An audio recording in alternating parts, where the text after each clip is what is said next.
साधु की बेटी। बहुत समय पहले की बात है। एक साधु अपनी पत्नी के साथ नदी के तट पर रहता था। उन दोनों की कोई संतान नहीं थी। उनकी बड़ी इच्छा थी कि कम से कम एक संतान उनके यहाँ जरूर हो। एक दिन साधु तपस्या में लीन था, तभी एक चील ने अपनों पंजे में फंसी एक चूहिया उसके ऊपर गिरा दी। साधु ने उस चूहिए को घर ले जाने का निश्चय किया, लेकिन उससे पहले उसने उसे एक लड़की में बदल दिया। उस लड़की को देखकर साधु की पत्नी ने पूछा, कौन है ये? इसे कहाँ से लाए हो? साधु ने पत्नी को पूरी बात बताई। उसकी पत्नी बहुत प्रसन्न हुई और वह बोली, तुमने उसे जीवन दिया है, इसलिए तुम्हें उसके पिता हुए, इस तरह मैं उसकी माँ हुई। हमारे यहाँ कोई संतान नहीं थी, इसलिए भगवान ने इसे हमारे पास भेजा है। जल्द ही वह बच्ची एक सुंदर युवती बन गई। जब वह 16 साल की हुई तो साधु और उसकी पत्नी ने उसका विवाह कराने का निश्चय किया। साधु ने सूर्य देवता को आवाहन दिया। जब सूर्य देवता उसके सामने आए तो सूर्य देवता ने उससे उसकी बेटी से विवाह करने का अनुरोध किया। हालांकि लड़की को यह विचार अच्छा नहीं लगा और उसने कह दिया, क्षमा कीजिए, लेकिन मैं सूर्य देवता से विवाह नहीं कर सकती क्योंकि वह बहुत गर्म है।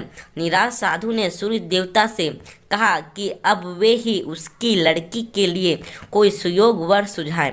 सूर्य देवता ने कहा, बादलों के देवता से आपकी लड़की की जोड़ी सही बैठेगी, क्योंकि वे ही धूप की गर्मी से उसकी रक्षा कर सकते हैं। साधु अब बादल देवता से उसकी लड़की से विवाह करने का अनुरोध किया। इस बार भी लड़की ने विवाह से इनकार कर दिया और बोली, मैं इस काले व्यक्ति से विवाह नहीं करूंगी। इसके अलावा मुझे बादलों के गरज से डर भी लगता है। साधु फिर से उदास हो गया और उसने बादल देवता से अनुरोध किया कि वे ही कोई सुयोग वर सुझाएं। बादल देवता ने कहा, पवन देवता के साथ इसकी जोड़ी सही रहेगी, क्योंकि वे आसानी से मुझे उड़ा सकते हैं। साधु ने अब पवन देवता से विवाह का अनुरोध किया। इस बार भी लड़की ने विवाह से इनकार कर दिया और बोली, मैं ऐसे स्थिर व्यक्ति से विवाह नहीं कर सकती जो हर समय यहाँ वहाँ उड़ता रहता हो।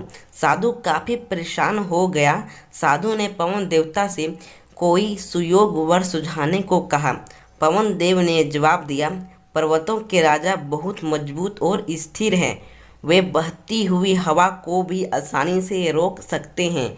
उससे काफ़ी लड़की की जोड़ी सही बैठेगी। साधु अब पर्वतराज के सामने गया और उससे उसकी लड़की के साथ विवाह करने का अनुरोध किया। हालांकि इस बार भी लड़की ने विवाह करने से इनकार कर दिया और कहा, मैं ऐसे किसी व्यक्ति से विवाह नहीं कर सकती जो इतना कठोर और ठंडा हो। लड़की ने साधु से किसी नरम वर को खोजने को कहा। साधु ने पर्वतराज से सलाह मांगी। पर्वतराज ने जवाब दिया, किसी चूहे के साथ ही आपकी लड़की की जोड़ी सही रहेगी, क्योंकि वह नरम है और आसानी से किसी पर्वत में बिल बनाकर रह सकता है। इस बार लड़की को वर पसंद आ गया।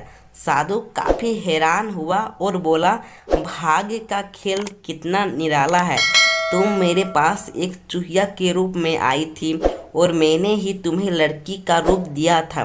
चूहिए को रूप में जन्म लेने के कारण तुम्हारा भाग्य में चूहे से ही विवाह करना लिखा था और वही हुआ। भाग्य में जो लिखा था वही हुआ। साधु ने फिर से प्रार्थना शुरू कर दी और लड़की को दोबारा चूहिया बना दिया। तो दोस्तों, अगर आपको एक कहानी अच्छी लगी होगी और आपको कहानी सुनना पसंद है तो हमारे चैनल को सब्सक्राइब करें, वीडियो को लाइक करें।